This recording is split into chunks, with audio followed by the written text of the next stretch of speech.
Perseteruan TNI PKI. Pertiwi ini adalah emas, negeri elok yang memiliki banyak sekali kekayaan alam dan membanggakan. Tercanangkan oleh dunia sebagai paru-paru dunia. Sungguh terlampau cantik negeri ini jika dideskripsikan. Namun, tetap saja negeri ini adalah emas yang lemau. Jika tidak dirawat, akan terjamahi oleh peritas jahat yang sewaktu-waktu dapat hilang dan lenyap dari muka bumi. Maka Pertiwi ini memerlukan serdadu yang akan menjadi garda terdepan, pelindung kuat dan kokoh yang akan memberantas peritas jahat yang mencoba menguasai. Ya, TNI adalah serdadu yang dimaksud. Penggarapannya pun memiliki sejarah yang panjang, yakni dimulai dari 22 Agustus 1945 terbentuk sebagai Tentara Keamanan Rakyat, kemudian 5 Oktober 1945 berubah menjadi Tentara Keselamatan Rakyat, lalu pada 23 Januari 1946 berubah kembali menjadi Tentara Republik Indonesia, dan pada akhirnya pada 3 Juni 1947 berubah menjadi nama yang kita kenal sampai saat ini, yaitu Tentara Nasional Indonesia atau lebih dikenal dengan TNI. Alasan kuat yang menjadikan TNI adalah alat negara yang penting adalah sebagai alat pertahanan dari rongrongan pihak intern atau pemberontakan separatisme, dan pihak ekstern yang mencoba kembali merenggut Indonesia seperti agresi militer, infiltrasi, ataupun intervensi. Pada tahun 1948 Indonesia mengalami 2 peristiwa besar, yakni pada 18 September terjadinya pemberontakan PKI di Madiun, yang kemudian untuk memberantas pemberontakan itu, Jenderal Sudirman memerintahkan pada Kolonel A.H. Nasution agar memimpin dalam penumpasan gerakan tersebut. Lalu mandat ini langsung dilaksanakan olehnya dan membawakan hasil yang diharapkan, yakni pemberontakan itu berhasil dibantai sampai ke akar-akarnya. Pembantaian itu menyebabkan pemimpin pemberontakan Amir Syarifuddin dihukum mati, lalu Musso ditembak mati dalam pengejaran. Kemudian pada bulan Desember tahun 1948 terjadilah agresi militer Belanda. Hal ini menyebabkan perhatian TNI pada penjagaan di wilayah Madiun teralihkan. Wilayah Madiun mulai ditinggalkan dan anggota TNI dikirimkan ke wilayah Pital Indonesia untuk menghalau agresi militer Belanda. Peristiwa ini dimanfaatkan oleh PKI yang masih memiliki dendam untuk kembali bangkit dan melakukan pemberontakan. Mereka menyusun kekuatan dengan bergerilya untuk menyerang TNI Angkatan Darat. TNI Angkatan Darat, mengapa hanya mereka?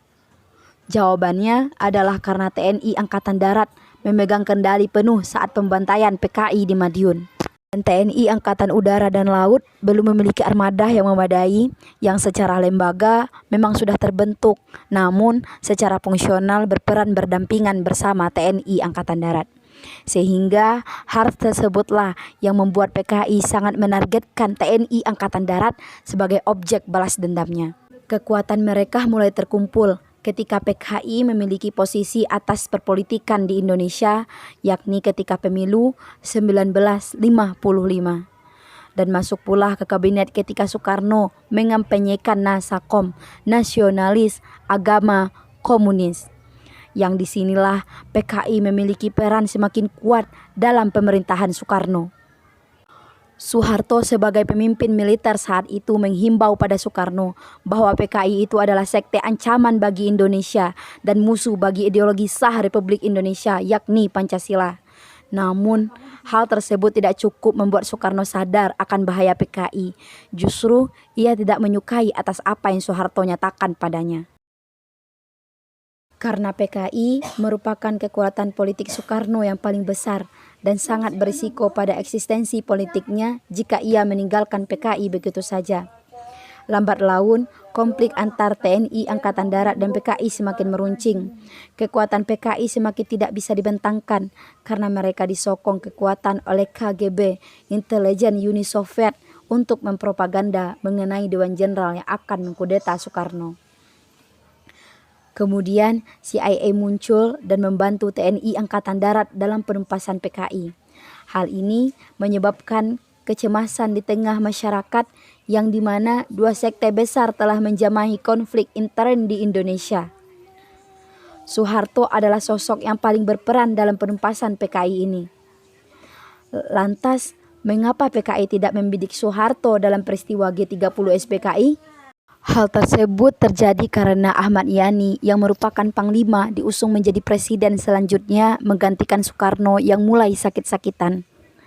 Sementara itu, PKI mengusungkan DN Aidit agar menjadi presiden. Maka dengan kedua usulan tersebut menyebabkan timbulnya persaingan dalam memperebutkan posisi pertama dalam kepemimpinan Republik Indonesia. Dan hal inilah yang menyulutkan semangat PKI dalam merencanakan segala cara untuk membantai pimpinan TNI Angkatan Darat ini. Ahmad Yani beserta ke-6 perwira TNI Angkatan Darat yaitu Suprapto, MT Haryono, Siswondo Parman, DI Panjaitan, Sutoyo Siswo Miharjo, Pierre Andries Tandean. Mereka berhasil menjadi korban dalam misi pembunuhan G30 SPKI. Setelah peristiwa G30 SPKI ini selesai, rakyat Indonesia yang semakin merasa cemas dan takut menuntut Presiden Soekarno untuk membubarkan PKI yang dianggap sebagai pengkhianat itu. Maka Soekarno pun memberikan mandat pada Mayor Jenderal Soeharto untuk membersihkan seluruh unsur pemerintah dari pengaruh PKI. Lalu Soeharto pun bergerak dengan cepat.